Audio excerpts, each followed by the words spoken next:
Idol, good evening sa inyo lahat. Bumili nga pala ako ng grinder sa Inco shop. Tingnan ito, idol, oh. Ayan, idol, oh. So, maganda sa idol. Grinder po. Angle grinder. Ayan, idol. So, po, idol yung kanyang mga kasama, oh. Ayan, oh. So, hawakan to, idol. Ayan, oh. Ayan. Ito sa suot. Ayan, oh. So, ito nga pala, idol, yung pambukas niya. Ito, oh. Plato siya. Ayan.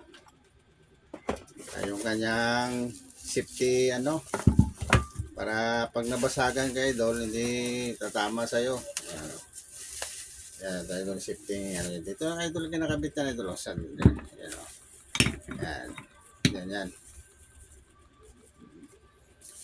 So, good evening sa inyo lahat yan. Ang ganda, idol. Ang ganda ng Inco grinder.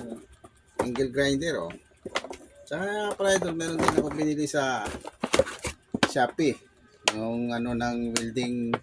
Kasi nagwi-welding po ako, oh. Tsaka, yan, oh. Powerhouse. Siya, salamin. Sa umalis ako din, yun, oh. Binili din ako sa DIY. Kasi yung level bar na magnetic, yan. Didikit mo lang sa bakal, idol. Ito, idol, siya. Makikita ito, idol, ito sa rep.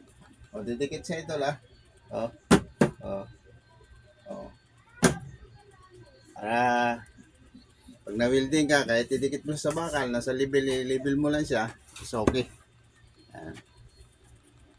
So, magandang gabi sa inyo, idol, at shout out sa inyo lahat.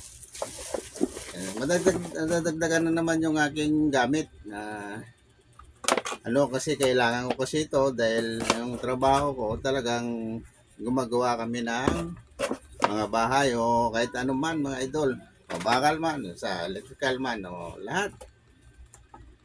Kaya bumili ako ng ganito. Kasi nasira na yung ibang gamit ko, idol, kaya bumili na ako ng bago. So hanggang dito lang, God bless.